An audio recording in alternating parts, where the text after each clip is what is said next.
पूरी दुनिया तुम्हारे तलवे चाटेगी। बस एक चीज हमेशा जेब में रखना बंधुओं, पूरी दुनिया आपके सामने झुक जाएगी। इस महीने में रातों रात कुबेर देव का खजाना आपके लिए खुल जाएगा। दुनिया की हर एक खुशी आपके कदमों में आ गिरेगी और आपके जीवन का बड़े से बड़ा दुख चुटकियों में समाप्त हो जाएगा। भिखारी को भी राजा बनाने की शक्ति है। इस एक चीज के अंदर बंधुओं, आप बेहद भाग्यशाली हैं। मां भद्रकाली की आपके ऊपर पूरी कृपा हो चुकी है। तभी आज आप इस कार्यक्रम को समय रहते देख रहे हैं, क्योंकि माता रानी स्वयं इस कार्यक्रम के माध्यम से आपके जीवन में महापरिवर्तन, महाबदलाव लाना चाहती हैं। तो इस कार्यक्रम को अंत तक अवश्य देखना। तो जयकारा बोलो माता रानी का जगत माई महामाई मां भद्रकाली की जय बोलो वाले बंधुओं, स्वागत है आप सभी का। इस एक चीज के बारे में जान जाएगा, 100% गारंटी है कि उसकी किस्मत खुलेगी ही। हर हालत में देवताओं का खजाना उसके लिए खुलेगा और माता भद्रकाली और मां बगलामुखी की सीधी कृपा और आशीर्वाद उसे प्राप्त होगा। याद रखना कि इस संसार में, इस पूरे ब्रह्मांड में मां बगलामुखी और मां भद्रकाली से बड़ी कोई महाशक्ति नहीं है। मां भद्रकाली एक ऐसी शक्ति, ऐसी महामाए है जिनके बिना तो स्वयं शिव भी सबके समान है। तो जब इतनी प्रचंड शक्ति और ऊर्जा आपके साथ 24 घंटे रहेगी, तो क्यों नहीं आपके जीवन से हर नकारात्मक और हर बुरी परिस्थिति दूर भाग जाएगी? क्यों आपके जीवन का उद्धार नहीं होगा?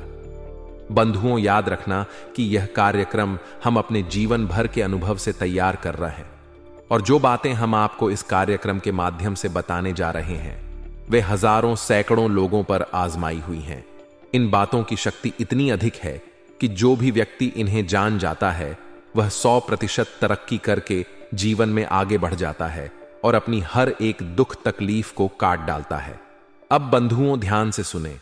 हम आपकी कुंडली और राशि का बहुत लंबे समय से आकलन करते चले आ रहे हैं, और हम जानते हैं कि आप एक ऐसे इंसान हैं जो मेहनत करने में, दिमाग लगाने में किसी से पीछे नहीं रहते हैं, हमेशा सबसे आगे रहते हैं। आप हर एक कार्य को अपने अलग अंदाज से करते हैं और आपके काम की बराबरी कोई और इंसान कर ही नहीं सकता है। जी हां बंधुओं, आपकी सोच सबसे अलग होती है, सबसे ऊंची होती है। और एक बात हम आपको बता दें कि वैसे तो आप कम ही बोलते हैं, अधिक बोलना आपको पसंद नहीं है, लेकिन जब आप बोलना शुरू करते हैं तो लोग आपकी बातों को बिना सुने रह नहीं सकते हैं, और आपके जाने के बाद भी आपके बारे में चर्चाएं करते हैं। और सबसे बड़ी खूबसूरत बात आपके व्यक्तित्व की यह है कि चाहे कोई आपसे से कितनी ही नफरत क्यों ना करता हो, तब भी कहीं ना कहीं वह आपके किसी ना किसी एक गुण की तारीफ अवश्य कर देता है, क्योंकि आपके अंदर गुणों का भंडार भरा है। जी हां बंधुओं, एक और विशेष बात कि आप एक ऐसे व्यक्ति हैं जिन्हें भगवान किसी ना किसी प्रकार का एक प्राकृतिक गुण या हुनर देकर ही पैदा करते हैं, यानी आपके अंदर एक जन्मजात विशेष खूबी होती है। अब यह हो सकता है कि आप में से बहुत से लोग अपनी उस खूबी को पहचान चुके हैं, और या फिर ऐसा भी हो सकता है कि बहुत सारे लोग अब तक जान नहीं पाए हैं, लेकिन आने वाले समय में निश्चित तौर पर पहचान जाएंगे और उस खूबी का प्रयोग करके पूरे संसार में अपने नाम का डंका बजाएंगे। यानी कहने का मतलब यह है कि आप हर तरफ से एक ऐसे व्यक्तित्व हैं, ऐसे इंसान हैं जो केवल और केवल कामयाबी हासिल करने के लिए बने हैं, केवल और केवल समाज में इज्जत, दौलत, शोहरत और मान सम्मान हासिल करने के लिए बने हैं। फिर भी आपको वह सब कुछ नहीं मिल पा रहा है जिसके आप काबिल हैं, और जो आपके लिए बना है यह आपके लिए एक बड़े दुख की बात है। बंधुओं, हम आपको बता दें कि आप अकेले में कभी बैठते हैं तो कई बार इस प्रकार के विचार आपके मन में आते हैं कि ना तो आपने किसी के साथ कभी कुछ बुरा किया, ना ही आपने कभी काम चोरी की है, ना ही आपने कभी किसी प्रकार का गलत कार्य किया है। यानी कि आपने कोई भी ऐसा काम अपने जीवन में नहीं किया है जिससे आपको कष्ट प्राप्त हो। यदि जाने अनजाने किसी प्रकार की कोई गलती आपसे हो भी जाती है, तो जब आपको पता चलती है तो आप तुरंत उस गलती की माफी मांग लेते हैं, अपनी गलती स्वीकार कर लेते हैं। तो आप यह विचार करते हैं कि यह सारी खूबियां आपके अंदर होने के बावजूद भी आपके जीवन में इतना दुख, परेशानी, तकलीफें क्यों हैं? क्यों आप लगातार मेहनत करने के बाद भी कामयाबी हासिल नहीं कर पा रहे हैं? एक एक छोटी से छोटी चीज के लिए आप तरस रहे हैं, और सबसे बड़ी दुख की बात तो यह है कि आपसे कम काबिल, कम अक्लमंद लोग आपसे आगे निकलते चले जा रहे हैं। इस चीज को देखकर आपको अधिक दुख होता है। आप सोचते हैं कि किस बात की आपको सजा मिल रही है। फिर आप कभी कभी यह विचार करने लगते हैं कि शायद पिछले किसी जन्म में कोई गलत कार्य किया होगा, उसी की सजा, उसी का दंड आप भोग रहे हैं, या फिर किसी ने आपके ऊपर किसी प्रकार की तंत्र मंत्र क्रिया या बंधन आदि का प्रयोग कर दिया है। इस तरीके के भी विचार आपके मन में आते हैं। तो बंधुओं, अब ध्यान से सुनिए। आपकी मेहनत, आपकी लगन और योग्यता का आपको पूरा फल क्यों नहीं मिल पा रहा है? इस बात का सबसे बड़ा कारण है नकारात्मक ऊर्जा। बंधुओं, हम बार बार आपको इस बात के लिए सतर्क करते हैं और आपको हमेशा इस विषय पर नया नया ज्ञान देते रहते हैं। यह जो अक्टूबर का महीना है, यह आपके जीवन के लिए बेहद क्रांतिकारी और शानदार महीना रहने वाला है। कुछ ग्रहों की चाल ऐसी होने वाली है जो आपको बहुत विशेष लाभ पहुंचाएगी। इसी के साथ साथ पितृदेवताओं का भी पूरा आशीर्वाद आपको प्राप्त होगा। साथ ही साथ माता लक्ष्मी और भगवान नारायण की भी आपको पूरी कृपा प्राप्त होगी, क्योंकि ग्रहों की स्थितियां, योग ही कुछ इस प्रकार के बन रहे हैं। लेकिन इतनी सारी अच्छी बातें होने के बावजूद भी आपके जीवन में कोई परिवर्तन नहीं आएगा। सब कुछ शुभ है। सौभाग्य के दरवाजे खुलने के लिए तैयार बैठे हैं और भगवान आपके जीवन में बदलाव लाना चाहते हैं। माता रानी की पूरी कृपा आपके साथ है, तब भी आपके जीवन में कोई परिवर्तन नहीं आएगा। अब इसका कारण क्या है? इसका कारण है आपके आसपास एकत्रित हो चुकी भयंकर घोर नकारात्मक ऊर्जा। याद रखिए बंधुओं कि जब तक आपके आसपास घना कोहरा नकारात्मक ऊर्जा का रहेगा तो प्रकाश पूर्ण रूप से आप तक नहीं पहुंच पाएगा। पहली जरूरत है कि आपको इस तमक ऊर्जा के कोहरे को हटाना है, छांटना है। तभी किसी भी प्रकार की शुभ घड़ी, शुभ योग का आपको लाभ प्राप्त होगा। अब आप सोचेंगे कि आपके ही जीवन में यह नकारात्मक ऊर्जा क्यों है, अन्य लोगों के जीवन में क्यों नहीं है? तो बंधुओं, ध्यान से सुनिए कि आप एक ऐसे व्यक्ति हैं जो हमेशा अच्छाई के साथ जीते हैं, सच्चाई के साथ जीते हैं, किसी के साथ कोई गलत कार्य नहीं करते हैं। कहने का मतलब यह है कि चारित्रिक रूप से आप बिल्कुल उजले हैं, साफ हैं। तो जो साफ और उजले लोग होते हैं, समाज उनसे बहुत अधिक नफरत करता है। उनके अपने ही उनसे हमेशा जलते हैं, परेशान होते हैं।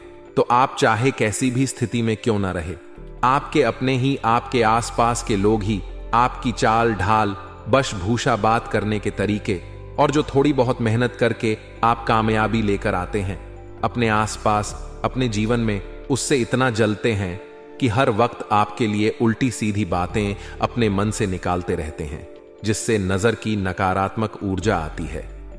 कुछ लोग आपसे इतने जले भुने रहते हैं कि आपकी जरा सी मुस्कुराहट देखकर भी उनके सीने पर सांप लौटने लगते हैं। तो ऐसे लोग तो तंत्र मंत्र करने से भी पीछे नहीं हटते हैं। तो कहने का मतलब यह है कि आप इकलौते ऐसे व्यक्ति हैं, या यूं कहे कि आपकी राशि पूरे राशि चक्र में इकलौती ऐसी राशि है जिसके अपनों से ज्यादा अपनों में ही छुपे शत्रु होते हैं। जी हां बंधुओं, कोई आपके साथ बैठा है, हंस मुस्कुरा रहा है, प्रेम से आपसे बात कर रहा है, तो इसका सीधा मतलब यह नहीं है कि वह आपका अपना ही है। हो सकता है कि वह आपसे अंदर ही अंदर बहुत अधिक जलता हो, आपके लिए पता नहीं क्या क्या उल्टे सीधी योजनाएं बनाकर बैठा हो, लेकिन आप इन चीजों को भांप नहीं पाते हैं, क्योंकि आप एक सरल इंसान हैं। इन सब चीजों की माया आप पकड़ नहीं पाते हैं। इसीलिए आप हर वक्त अपनों से ही चोट और धोखा खाते चले आए हैं। अपने हृदय पर, अपने दिल पर हाथ रखकर इस बात को बताइए कि हम जो कह रहे हैं वह बात सच है या नहीं। तो अब आपके सारे दुखों का अंत होने जा रहा है। आपको पूरे ध्यान के साथ इस कार्यक्रम को अंत तक देखना है। हमने बड़ी ही मेहनत से, बहुत ही लगन के साथ आपको यह कार्यक्रम दिया है, और इस कार्यक्रम में जो बातें बताई जा रही हैं वे कोई साधारण बातें नहीं हैं। ऐसे जीवन उपयोगी ज्ञान को हासिल करने के लिए लोग ज्योतिष आचार्यों को दुनिया भर का पेमेंट करते हैं, पैसे रुपए देते हैं, या फिर धर्म गुरुओं के आश्रमों में चक्कर लगाते रहते हैं। तब भी इतना सटीक ज्ञान हासिल नहीं होता है, क्योंकि आजकल ज्योतिष और धर्म में भी मिलावट आ चुकी है। वहां पर भी व्यापार और बिजनेस चल रहा है। लेकिन हम माता भद्रकाली के साधक हैं और हम माता रानी की सेवा में यह सब कुछ आपको यूं ही बस दिए देते हैं, क्योंकि हम माता रानी को प्रसन्न करना चाहते हैं, उनकी खुशी चाहते हैं। तो बस आपसे यही चाहते हैं हम कि आप इस कार्यक्रम को अंत तक अवश्य देखें। तो चलिए बंधुओं, उम्मीद करते हैं कि आप हमारी भावनाओं को समझ रहे होंगे और कार्यक्रम में अंत तक अवश्य ठहर। तो आज के इस विशेष कार्यक्रम शुरुआत करते हैं, लेकिन इससे पहले हम चाहेंगे कि आप मां भद्रकाली को याद करते हुए कमेंट बॉक्स में उन्हें आभार अवश्य व्यक्त करें और एक बार नहीं 3 बार लिखें, जय मां भद्रकाली कृपा करो। माता रानी की आपको पूरी कृपा प्राप्त होगी। इसी के साथ साथ बंधुओं, यदि आप इस चैनल कार्यक्रम पर पहली बार आए हैं तो आप इस चैनल को अभी सब्सक्राइब भी कर लें।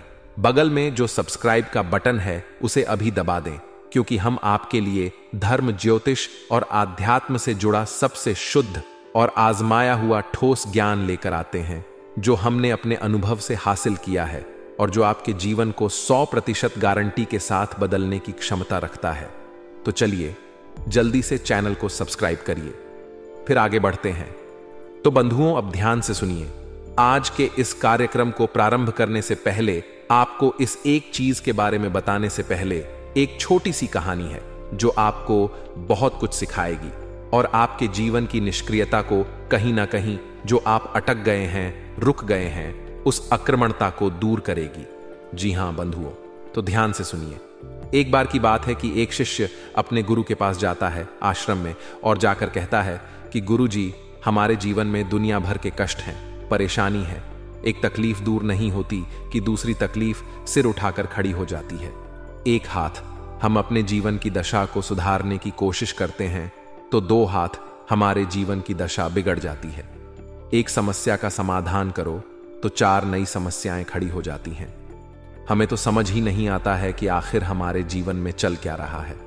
हर वक्त दुख, तकलीफ, परेशानियां देखते देखते हम परेशान हो चुके हैं और अब हमें ऐसा लगता है कि शायद अब हमारा मृत्यु ही समाधान है, क्योंकि अब यह जीवन का कष्ट हमसे सह नहीं जाता है। आखिर सहन शक्ति की भी तो एक सीमा होती है। कहां तक कोई एक इंसान सहेगा? भगवान भी तो किसी प्रकार से रहम नहीं करते हैं। कितनी पूजा पाठ और साधनाएं कर ली, लेकिन भगवान प्रसन्न ही नहीं होते हैं, हमारी तकलीफें दूर ही नहीं करते हैं। अगर एक बार जीवन से दुख तकलीफें समाप्त हो जाएं, तब तो अपने जीवन में कुछ नया करने के बारे में सोचें। यदि इन कष्ट और परेशानियों से मुक्ति मिले, तब तो जीवन में आगे बढ़ने के बारे में सोचें। उसके गुरु जी ने, यानी कि उन संत महात्मा ने, उसकी बात को बड़े ही ध्यान के साथ सुना और वे समझ गए कि इसकी परेशानी का समाधान क्या है। तो उन्होंने बड़े प्रेम से मुस्कुराते हुए उस इंसान को, अपने शिष्य को जवाब दिया कि पुत्र, तुम एक काम करो, कल सुबह मेरे पास आना, मैं तुम्हें तुम समस्या का समाधान दे दूंगा। उसके बाद फिर तुम्हारे जीवन में कभी कोई दुख तकलीफ नहीं रहेगा। वह शिष्य उनका गुरु जी का इस बात को सुनकर बहुत प्रसन्न हुआ। उसने कहा, यह तो बहुत बड़ी बात हो गई गुरु जी। मन ही मन उसने सोचा कि शायद गुरु जी के पास कोई बहुत बड़ी चमत्कारी शक्ति है जो गुरु जी हमें देना चाहते हैं, तभी तो सुबह के समय बुला रहे हैं। वह ना धोकर, स्नान आदि करके बड़े ही खुश मिजाज होकर, हंसते मुस्कुराते गुरु जी के आश्रम में अगले दिन पहुंच गया। गुरु जी ने उससे कहा कि पुत्र, तुम्हें मेरे साथ चलना होगा। नदी के उस पार हम तुम्हें एक ऐसी चीज देंगे जिसे प्राप्त करके तुम्हारा जीवन बदल जाएगा। शिष्य ने कहा, ठीक है। वह गुरु जी के साथ चल दिया। अब दोनों नदी के किनारे पहुंच जाते हैं। नदी के किनारे पहुंचकर गुरु जी रुक जाते हैं, शिष्य भी रुक जाता है। अब गुरु जी वहां खड़े रहते हैं, काफी देर खड़े रहते हैं। 1 घंटा, 2 घंटा, 4 घंटा, 6 घंटा, पूरा दिन निकल जाता है। गुरु जी से शिष्य बार बार कहता है कि गुरु जी, चलिए नदी से उस पार चलते हैं। गुरु जी कहते हैं, अभी रुक जाओ ऐसे। कहते कहते शाम हो गई, अंधेरा होने लगा। अब शिष्य का सब्र टूटने लगा। शिष्य कहने लगा कि गुरु जी, अब तो अंधेरा होने लगा, अब तो कम से कम चलिए, सुबह से शाम हो गई, रात हो गई, अब नहीं जाएंगे तो कब जाएंगे? गुरु जी कहते हैं, पुत्र, तुम्हें समझ में नहीं आ रहा है, यह कितनी बड़ी नदी है, कितनी विशाल इसकी धारा है, इसमें तो हम बह जाएंगे। हम तो इंतजार कर रहे हैं कि यह नदी पूरी बह जाए, तब हम यहां से उस पार जाएंगे। शिष्य गुरु जी की इस बात को सुनकर हंसने लगा। वह बोला, गुरु जी, यह आप कैसी बातें कर रहे हैं? नदी पूरी बह जाए, कभी नदी पूरी बहती है क्या? नदी तो हमेशा इसी तरह बहती रहेगी और इसके पूरे बहने के इंतजार में तो हमारी न जाने कितनी पीढ़ियां, कितने जन्म गुजर जाएंगे। तब कहीं जाकर यह नदी सूखेगी और पता नहीं कब सूखेगी। तो हम कैसे इस नदी के पूरे बहने के इंतजार में यहां बैठे रहेंगे? यह तो बड़ी अजीब बात है। तो गुरुजी उस शिष्य से मुस्कुराए, उसकी तरफ देखे और बोले कि यही तो हम तुम्हें समझाना चाहते हैं कि जीवन तो लगातार चलता ही रहता है।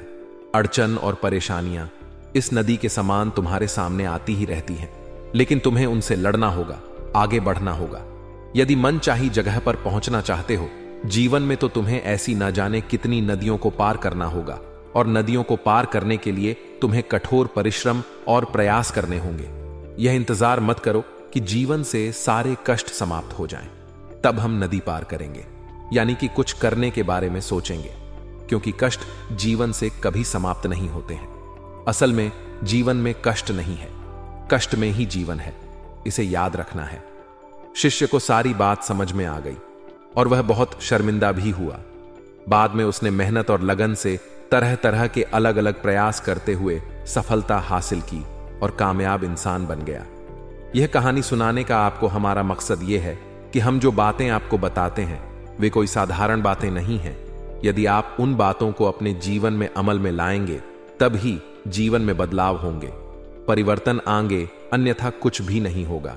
बस हाथ पर हाथ धरे बैठे रहिए और मुसीबतों का रोना रोते रहिए।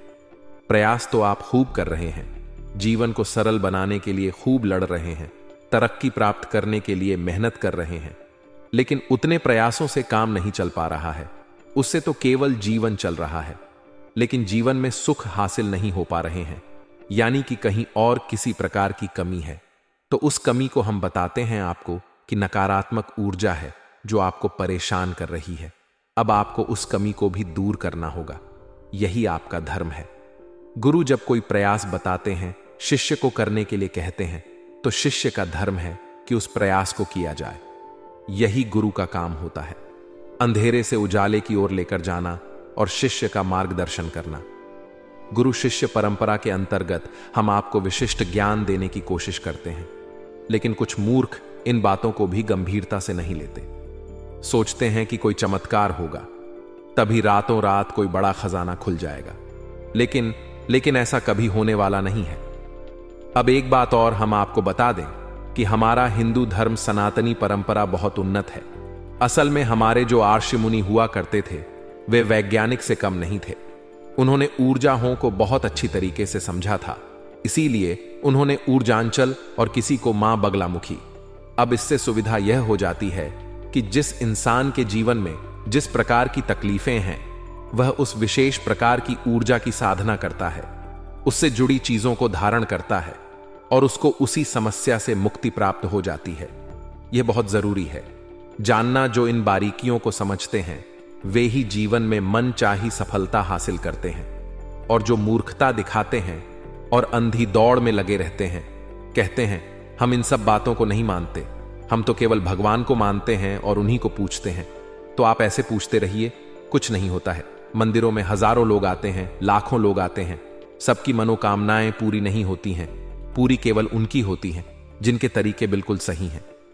इसीलिए आपने ऐसे बहुत सारे लोग संसार में देखे हैं जो कि अपनी तकलीफ बताते हैं, कहते हैं हम तो जीवन भर हो गया, भोले बाबा को जल समर्पित कर रहे हैं, हनुमान जी में आस्था रखते हैं, हनुमान जी की पूजा करते हैं, लेकिन हमें तो कोई फल प्राप्त नहीं हुआ, दुख ही दुख मिल रहे हैं, अब जीवन में बांध लगा है।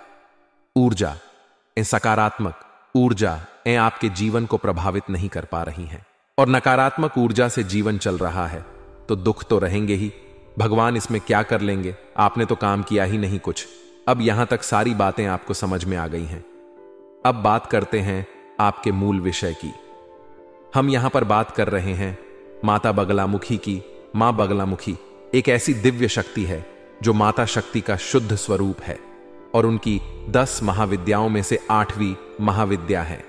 माता बगलामुखी का विशेष तौर पर पूजन इसीलिए किया जाता है कि जब लोगों को तकलीफों से मुक्ति चाहिए, यानी कि एक के बाद एक परेशानियां जीवन में हैं, हर काम में रुकावट है, पैसे की आवक नहीं है, कर्जे से परेशान है, कोई भी तकलीफ है, सब तकलीफों का कारण नकारात्मक ऊर्जा है, और इस नकारात्मक ऊर्जा की सबसे बड़ी काट है माता बगलामुखी।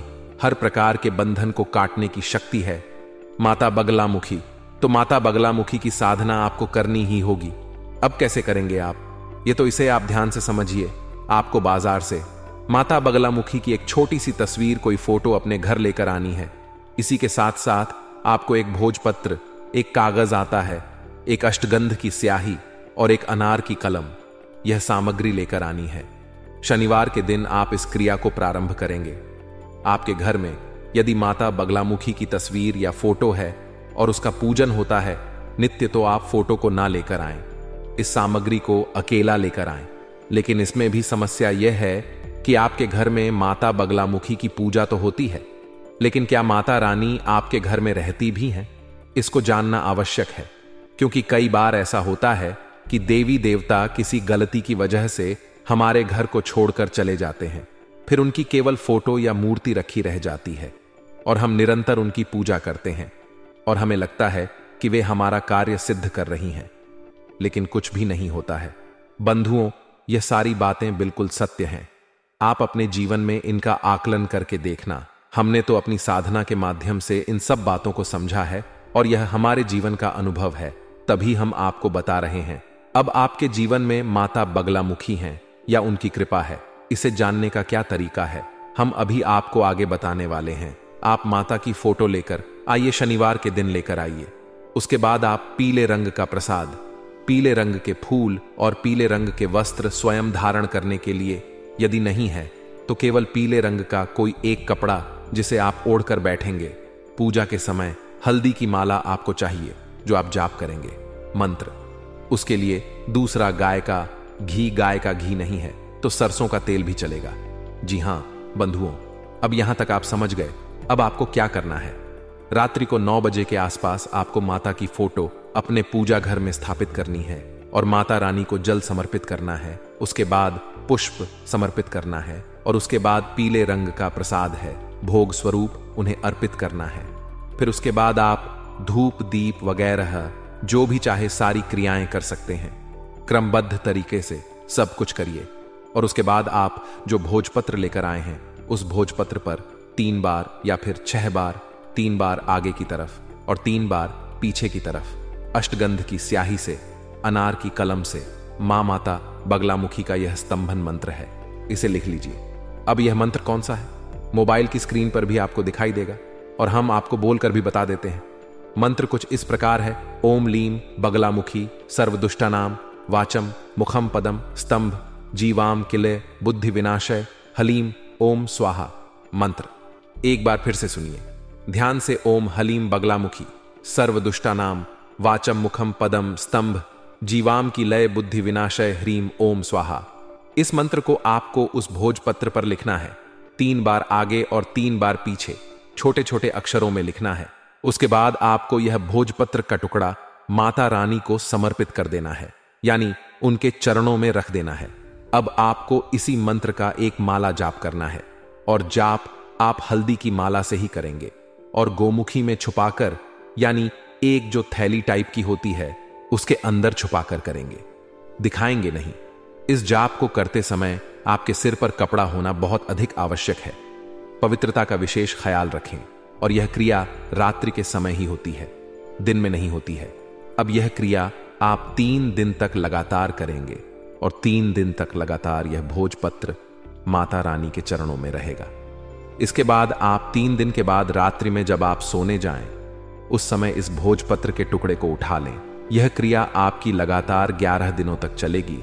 तो 3 दिन के बाद आप इस भोजपत्र को उठाएं और रात्रि को सोते समय इसे अपनी तकिए के नीचे रखकर सोएं और माता रानी से ऐसी प्रार्थना करें कि हे माता रानी, हम आपकी साधना कर रहे हैं और हम चाहते हैं कि आप हमारे जीवन में जितनी भी नकारात्मकता है उसे काट दें और अपने किसी न किसी आंशिक रूप में किसी भी प्रकार से हमें दर्शन दें या अपने आसपास होने का हमें एहसास कराएं। स्वप्न के माध्यम से इस तरीके की आप प्रार्थना करेंगे और इस भोजपत्र के टुकड़े को अपने सिरने रखकर सोएंगे। हो सकता है पहले रात्रि में कुछ भी ना हो, दूसरी रात्रि में कुछ ना हो, लेकिन आप प्रतिदिन यही करेंगे।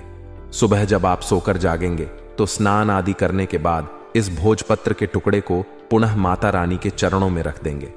रात्रि में आप माता रानी की पूजा पाठ करेंगे और उसके बाद इस भोजपत्र के टुकड़े को फिर से अपनी तकिए के नीचे रखेंगे।